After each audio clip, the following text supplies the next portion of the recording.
자매를 루하마라고 하여라. 아멘. 자리에 앉아주시기 바랍니다. 지난주 우리는 역설적인 하나님의 사랑이 무엇인지 들었습니다. 하나님이 분노하심을 통해서 사랑을 어떻게 표현하셨는가. 바로 음란한 여자와 결혼하고 음란한 자식을 낳아라. 어떻게 이것이 사랑일 수 있는가? 말도 안 되지요. 너무나 분명한 저주예요. 근데 어떻게 사랑인가? 호세아 예언자를 통해서 무엇을 보여줍니까? 바로 용납할 수 없는 그 고멜, 그 음란한 여인과 결혼하고 살아가는 것을 통해서, 아내로 받아주는 것을 통해서 용납할 수 없는 자를 용납해 주시는 그 하나님의 사랑을 우리에게 보여주시는 거예요. 고멜과 같은 이스라엘을 끝까지 포기하지 않으셨던, 끝까지 사랑하시는 그 하나님의 사랑을 보여준다는 거예요. 이스라엘은 좋은 열매조차 맺을 수 없는 그런 자들이었죠. 그래서 로루하마와 로암미밖에 낳지 못하는 그런 자들인데, 끝까지 포기하지 않으시고 이제 어떻게 내가 너를 회복시키고 내가 너를 다시 나의 자녀 삼겠다고 약속하시는지, 그 장면이 이제 등장합니다. 호세아서 1장 1절에서 9절까지를 읽으면 마음이 답답합니다. 그런데 그 안에서도 하나님이 주시는 놀라운 사랑의 메시지가 있었고, 이제 10절을 탁 넘어가면서 놀라운 반전이 등장하는 거죠. 10절 한번 볼까요? 시작. 그러나 이스라엘 자손의 수가 바닷가의 모래처럼 많아져서 얼마나 되는지 아무도 되어보거나 세어볼 수 없을 때가 올 것이다. 그때가 되면 사람들이 너희를 로암미라고 부른 땅에서 살아계신 하나님의 자녀라고 부를 것이다. 하나님이 이스라엘을 분명히 저주하셨는데 이제 복을 주시겠다고 하세요. 근데 이스라엘의 어떤 결정적인 회개를 했다거나 좀 변화가 있었던 건 전혀 아니라는 것이 중요합니다. 똑같았다는 거예요. 똑같이 죄 짓는 상황이에요. 똑같이 거역하는 상황이고, 똑같이 우상 숭배하고 잘 먹고 잘 사는 거에만 쫓아가고 하나님을 떠나서 살았던 똑같은 자들이었는데, 하나님께서 10절에서 딱 이 말씀을 주시는 거예요. 말이 안 되지 않습니까? 그런데 하나님께서 갑자기 이 말씀을 주시는 거예요. 하나님께서 더 이상 저주하지 않겠다, 복을 주겠다라고 하시는 거예요. 내가 너의 운명을 바꾸겠다. 성경적인 표현은 아니지만 우리 교회를 얼마 다니지 않으신 분들한테는 굉장히 와닿을 수 있는 표현인 것 같아요. 운명을 바꾸겠다. 너희의 운명을 바꾸겠다. 너희의 정체성을 바꾸겠다. 너희의 신분을 바꾸겠다. 이런 말도 안 되는 일이 어떻게 일어날 수 있는가? 그러면 뭔가를 이렇게 하신다면 그 근거가 있어야 되잖아요. 그 근거가 무엇인가? 바로 근거가 뭘까요, 여러분? 함께 읽어봅시다. 시작. 유일한 근거는 하나님 자신이다. 여기에 이스라엘이 뭔가를 좀 가능성이 있었다거나 뭔가 좀 그래도 좀 잘할 것 같아 하는 그런 것이 전혀 없었다는 거예요. 10절에 나오는 살아계신 하나님, 그분 자체가 근거라는 거예요. 하나님이 약속을 하셨는데, 그래서 신실하신 하나님이시기 때문에 내가 반드시 너희를 다시 자녀 삼고 회복시키겠다는 말씀을 하신다는 거예요. 아시는 분이 있을지 모르겠지만 1999년에 발표된 박광규의 이제 천년의 사랑이라는 노래가 있어요. 이제 좀 많이 아시는 분들, 노래방에 가면 내가 이제 고음 좀 이제 뽑겠다 이런 사람들은 이제 아주 이런 것들을 불렀습니다. 나를 위해서 눈물도 참아야 했던 이런 걸 이제 불렀던 거예요. 그래서 이제 그동안에 너 얼마나 힘이 들었니? 천년이 가도 너를 잊을 수 없어. 사랑하기 때문에 그래서 어떤 겁니까, 여러분? 우리 많이 살아도 100년밖에 못 살잖아요. 근데 1000년이 가도 너를 잊지 않겠다는 표현이 뭡니까? 영원히 죽어도 영원히 내가 너를 사랑했다는 표현이 있잖아요. 우리 100년밖에 못 사는데 막 그런 마음을 담아서 그런 노래들을 했어요. 근데 하나님은 어떤 분이신 거예요, 여러분? 하나님은 영원히 살아 계신 분이시다. 영원하신 분이 그 약속을 반드시 지킨다고 하시는 거예요. 영원하신 분이. 놀랍죠? 근데 그 약속의 내용이 10절에 사실은 나와요. 이스라엘 자손의 수가 바닷가의 모래처럼 많아져서 얼마나 되는지 아무나 되어보거나 세어볼 수 없을 때가 올 것이다. 이 약속을 이제 성경을 조금 이제 읽게 되면 이 약속이 어디서 등장하는지 알게 돼요. 이 약속이 어디서 등장하냐면 창세기 12장에 하나님께서 아브라함에게 주셨던 그 약속을 지금 얘기하시는 거예요. 이게 성경이 다 이렇게 연결이 되거든. 그래서 호세아 예언자가 있었던 당시에 아브라함은 그 1000년도 그 더 전에 사람인 거예요. 1000년을 넘어서 그 1000년을 넘어서 신실하신 하나님께서 이제 그 말씀을 가져와서 내가 영원한 하나님인데 그때 얘기했던 그 약속 내가 반드시 지킬 거다, 이 말씀을 지금 하시는 거예요. 할렐루야.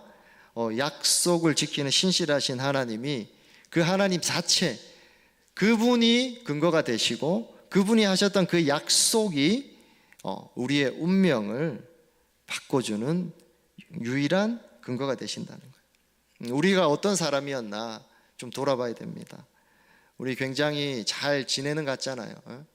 잘 입고 나오고, 그리고 우리가 이런 데 올 때는 다 좋게 얘기하잖아요. 가족들끼리는 막 다투고 그래도 이런 데 와서는 다 좋게 보여지고. 근데 원래 우리의 모습은 뭐다? 우리는 고멜과 같은 자가 우리였다는 거죠. 하나님을 떠나 내 마음대로 살려 하고, 그리고 지금도 우리가 불쑥불쑥 자꾸 내 마음대로 살려고 하는 마음이 드는 거예요.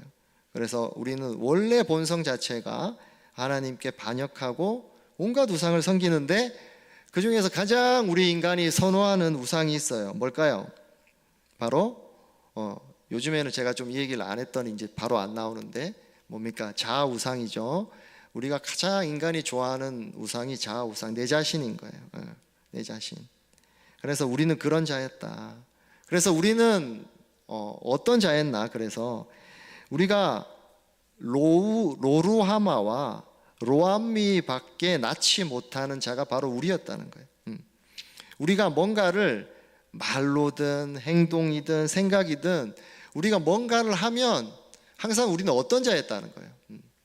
항상 말로서 상처 주고, 생각으로 판단하고, 생각으로 죽이고, 질투하고, 악하게 말하기도 하고, 때로는 생각에서 온갖 나쁜 것들을 생각하기도 하고, 때로는 행동으로 다른 사람을 힘들게 하기도 하고, 이런 우리는 원래부터 어떤 자였다? 로루하마와 로암미밖에 낳지 못하는 자가 바로 우리였다는 거죠. 다른 사람들을 저주받은 자일 뿐만 아니고 다른 사람도 힘들게 하는. 그래서 우리 스스로는 우리의 운명을 절대 바꿀 수 없는 그런 자였다는 거예요. 그래서 여러분, 하나님이 우리의 운명을 바꾸시는 근거가 되신다는 이 말씀이 여러분 얼마나 다행스럽고 큰 안심이 되는지 몰라요. 우리의 어떠함으로 하나님이 하시겠다 하면 여러분 우리 얼마나 불안하겠어요. 근데 우리가 그런데 우리가 그런 모습인데 내가 너희의 구원의 회복의 근거가 되겠다라고 하나님이 말씀하신다는 거예요. 우리 모습은 여전한데, 우리가 예수 믿고도 여전히 우리의 본성들이 드러나고 우리의 연약함들이 드러나는데, 영원하신 하나님이 저주에서 축복으로 바꾸어 주겠다라고 말씀하신다는 거예요. 바로 그 하나님이, 살아계신 하나님이 그 일을 하신다라고 말씀하신다는 거예요. 영원하신 하나님이 아브라함에게 하셨던 그 약속을 지키시는 것처럼 바로 우리를 아브라함처럼 부르시고 축복의 사람으로 만들어 주겠다고 하신다는 거예요. 그 영원하신 사랑, 신실하시고 변함이 없으시죠. 그래서 우리가 구원을 받았고 사랑을 받았고 우리 구원의 보증이 누가 되신다? 하나님 자신이 되신다. 그래서 우리가 방황하고 때로는 시험에 들고 때로는 우리가 하나님을 떠나서 정말 나만을 위해서 살아가는 그럴 방황하는 때조차도 우리가 하나님의 자녀라는 것은 변하지 않는다는 거예요. 왜 그렇습니까? 그 근거가 누구다? 하나님 자신이기 때문에 그렇다는 거예요. 자, 우리 로마서 한번 읽어봅시다. 시작. 그것은 하나님이 호세아 글 속에서 하신 말씀과 같습니다. 나는 내 백성이 아닌 사람을 내 백성이라고 하겠다. 내가 사랑하지 않던 백성을 사랑하는 백성이라고 하겠다. 너희는 내 백성이 아니다 하고 말씀하신 그곳에서 그들은 살아계신 하나님을 자녀라고 일컬음을 받을 것이다. 이제 사도 바울이 로마서를 적으면서 지금 오늘 우리가 읽었던 호세아의 이 말씀을 인용해서 설명을 지금 해주고 있는 거예요. 자, 그럼 하나님이 운명을 바꾸시는데 어떻게 바꾸셨는가? 그걸 좀 살펴보려고 하는 거예요. 어떻게 바꾸셨나? 자, 로마서에서 지금 사도 바울은 이 본문을 호세아서에 우리가 읽었던 오늘 본문을 가져와서 설명하면서 어떤 얘기를 지금 하고 있냐면 이 얘기를 하고 있는 거죠. 우리 앞에 로마서 앞부분을 9장 25절 앞부분을 보면 이런 얘기를 하는 거예요. 우리가 모두 멸망받게 되는 진노의 대상이었다라고 얘기합니다. 사도 바울이. 그런데 하나님의 자비하심으로 어떻게 되었다? 하나님의 백성이 되었다는 거예요. 사랑하지 않을 거다라고 했던 그 자를 하나님의 자녀로 불러주셨다라는 말을 사도 바울이 막 하고 있는 거예요. 자, 그러면 진노의 대상에서 하나님의 자녀로 어떻게 바뀌었다는 거죠? 바로 예수 그리스도를 통해 우리의 운명이 바뀌었다는. 읽어봅시다. 시작. 예수 그리스도를 통해 운명을 바꾸어 주셨다. 오늘 11절에 이제 그 힌트가 나옵니다. 11절에 보면 이렇게 말해요. 그때가 되면 유다 자손과 이스라엘 자손이 통일을 해서 한 통치자를 세우겠다고 얘기하죠. 북왕조 이스라엘과 남왕조 유다가 있다고 했죠. 자, 이것을 통일하는 사람이 누굽니까, 여러분? 다윗 왕이죠. 자, 다윗 왕의 자손으로 오실 분이 누구십니까? 예수 그리스도라는 거예요. 자, 그래서 예수 그리스도를 통해서 지금 이 일이 가능하다는 것입니다. 자, 오늘 보면 여러분, 오늘 10절 본문을 읽을 때 그러나라고 써져 있잖아요. 말씀 기억납니까, 여러분? 오늘 10절에 보면 성경책에 보시면 그러나라고 시작하잖아요. 맞죠? 여러분, 하나님께서 그러나라는 것을 적기 위해서 어떤 일을 하셨는지 우리는 알아야 되는 거예요. 그러나라는 한 단어, 이 그러나를 적기 위해서 하나님이 창세 이후로 지금까지 그 구원의 역사를 이끌어 오신 거예요. 예수님을 보내실 때까지. 그러나 한자를 적기 위해서 내가 너희를 포기하지 않고 내가 그러나의 반전, 그러나의 기적, 이 그러나를 내가 너희를 위해 준비했다는 거죠. 그래서 그러나를 이끄실 분이 누구신 거죠? 예수 그리스도였다는 거죠. 여러분, 하나님 단지 자비하셔서 그렇다는 게 아니라는 거예요. 하나님 죄를 결코 그냥 넘어갈 수 없죠. 왜냐하면 정의로우시고 공의로우시고 거룩하신, 죄가 하나도 없으신 분이시잖아요. 그래서 어떤 종류의 죄라도 반드시 합당한 벌을 내리셔야 되는 거죠. 그래서 우리가 수많은 죄를 짓는데, 오늘도 교회 올 때도 죄를 지었는데 우리가 그런 멸망받을 자인데 우리가 받아야 될 벌을 예수님이 받으셨다는 거죠. 내 죄 때문에 예수님이 십자가에서 죽으셨다. 이것이 진짜 자비하심이라는, 그냥 불쌍히 여기고 이런 것이 아니고 자신의 아들을 죽이시며까지 나를 사랑하셨던 그 사랑을 통해서 그러나의 기적이 일어난 것입니다. 요한복음 4장을 보면 우리가 한 여자가 등장하죠. 사마리아 여인이라고도 하는, 이제 우물가에서 일어난 거라서 우물가의 여인이라는 찬양도 있지 않습니까? 이 여자는 5번이나 남편이 바뀌었어요. 그래도 그 인생의 마음이 갈증이 가시지 않아요. 근데 지금 동거하고 있는 6번째 남자는 또 남편도 아니에요. 사람은 뭔가를, 자아우상이라 그랬죠. 내가 뭔가를 채울 수 있는 걸 계속 쫓아가요. 뭐 그것이 쾌락이든 물질이든 인정이든 자기만족이든. 근데 아무리 쫓아가도 그때 잠시뿐인 거예요. 마음의 갈증이 사라지지 않았다. 이렇게 살았던 여인인데 아무 하나님 앞에 이쁨 받거나 사랑받을 자격이 전혀 없는 자였다는 거죠. 전혀 없는 자였다는 게 중요한 거예요, 여러분. 전혀 없는 자. 내가 자격이 정말 없다는 것을 점점 더 알아갈 때마다 하나님의 사랑을 더 깊이 깨닫게 됩니다, 여러분. 그 자격이 전혀 없는 그 여인에게 예수님이 말을 거시고, 그리고 뭐라 합니까? 생수를 주시겠다고 하신 거예요. 예수님 하나님이시잖아. 성자 하나님이시잖아. 맞죠? 근데 영원하신 하나님이 이 땅에 오셔서 한 죄인을 찾아가셔서 영원히 살 수 있는 생수를 주시겠다고 말씀하신 장면이에요. 거기에 이 여인의 어떠한 자격도 없다는 거예요. 어떤 자격 없는 그 자에게 찾아오셔서 그 인생의 반전의 역사를 주신다는 거예요. 운명을 바꾸는 그러나의 반전을 선물해 주시고, 그러나의 은혜를 주시며 이 여인의 운명을 바꾸어 주신다는 거예요. 그 여인의 그 인생을 통째로 완전히 바꾸어 주신다는 겁니다. 또 요한복음 8장에는 또 다른 여인이 등장합니다. 누굴까요? 바로 간음하다가 현장에서 붙잡힌 여인이죠. 그래서 율법학자와 바리새파 사람들이 그 여인을 잡아서 예수님께 막 이제 데려오는 거죠. 이때 예수님이 하신 말씀을 가지고 우리 청소년부 때나 이럴 때 이런 말씀 들으면은 아이들이 이런 걸 가지고 이제 드립을 많이 합니다.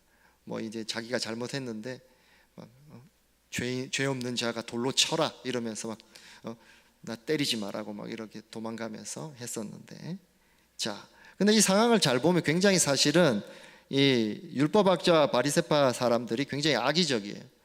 이 설정을, 함정을 파놓은 거예요. 한 여자를 잡아가려고. 왜 그렇습니까? 여러분, 간음을 하려면 여자만 간음할 수 있습니까? 남자가 있어야 되잖아. 근데 남자는 없어. 근데 여자만 데려와서 지금 예수님께 데려왔잖아요. 그래서 지금 이것을 다 만들어 놓고, 함정을 파놓고 데려와서 예수님을 지금 곤란하게 하려고 이렇게 지금 다 이렇게 짠 거예요. 자, 그래서 이제 함정에 빠뜨리려고 했고, 여자도 함정에 빠졌고 데려왔고, 또 예수님도 함정에 빠뜨리려고 데려온 거죠. 이 상황에서 예수님이 이렇게 말을 합니다. 너희 가운데 죄 없는 사람이 먼저 이 여인에게 돌을 던져라. 이 말을 들으니까 사람들이 다 이제 마음에 찔려서, 양심이 찔려고 해서 슬금슬금 다 떠나고 다 그 자리를 다 떠난 거예요. 그리고 나서 예수님이 이제 그 여인과 단둘이 남았는데 그 여인에게 이렇게 말씀하세요. 나도 너를 정죄하지 않는다. 근데 여러분, 우리가 이 말씀을 들으면, 그냥 들으면 굉장히 멋있잖아요. 뭐 영화의 한 장면 같잖아요. 막 사건이 펼쳐지고 예수님이 이제 그 여인에게 딱 둘이 남았어. 음악이 쫙 흐르면서 이제 카메라가 쫙 돌아가면서 나도 너를 정죄하지 않는다 하면 여자가 눈물을 쭉 흘리면서 흑흑흑 하고 하는, 되게 감동적인 것 같잖아요. 근데 우리는 이제 이것이 어떤 것을 의미하는지 잘 못 본다는 거예요. 예수님이 그 한마디를 하시기 위해서 어떤 삶을 사셨고 살으셔야 되는지를 우리는 너무 많이 놓친다는 거죠.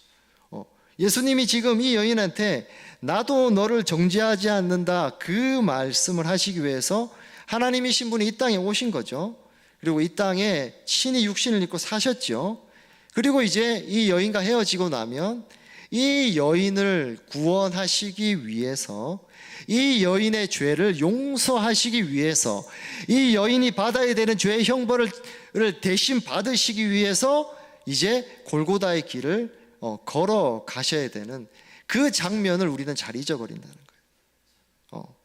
이 말씀을 하셨을 때는 나도 너를 정죄하지 않는 그 말에는 예수님이 이 땅에 오신 것, 그리고 이 땅에 사셨던 삶, 사람으로, 그리고 십자가의 고통을 받으셨던 그 모든 것이 다 녹아져 있는 그 사랑의 메시지라는 겁니다. 그래서 이 십자가로 인해서 아무 자격 없는 이 여인, 간음하였던 이 여자는 그러나의 기적을 경험하게 되는 거죠. 앞이 캄캄하고 인생이 다 끝나버린 그 여인의 운명이 바뀌게 되었던 것입니다.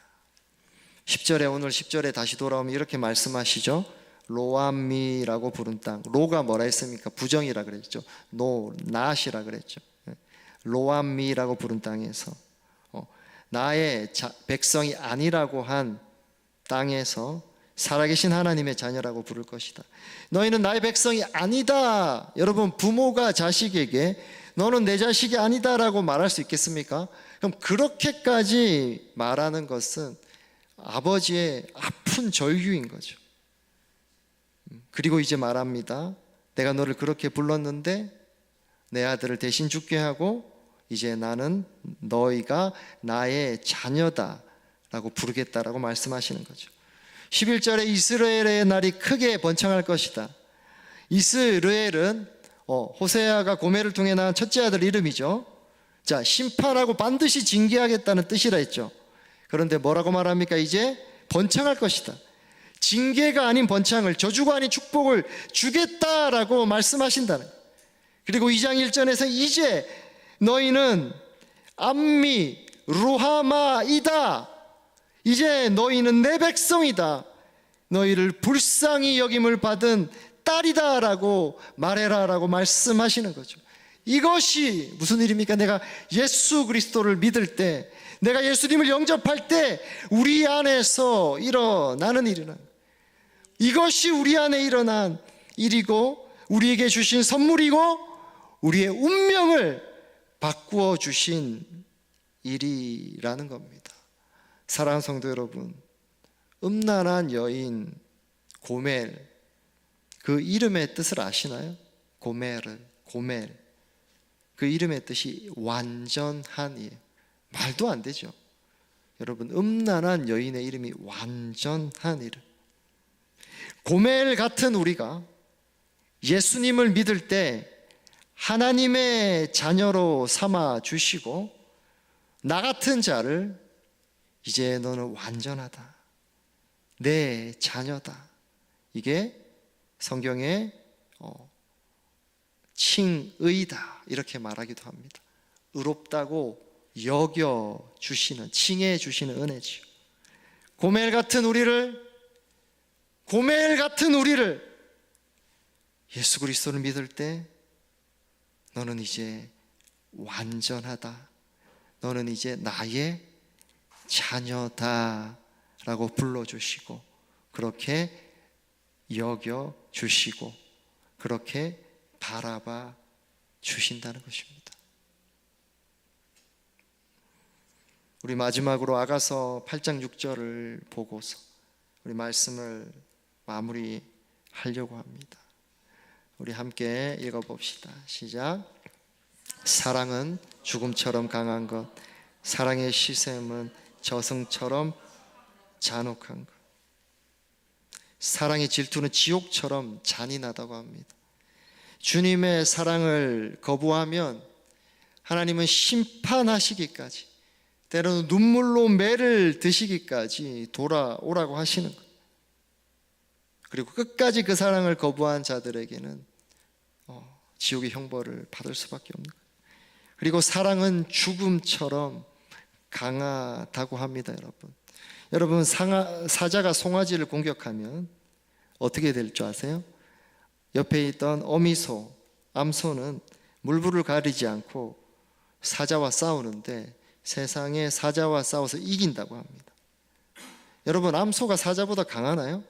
당연히 약하죠. 그런데 암소를 사자보다 강하게 하는 것이 뭘까요?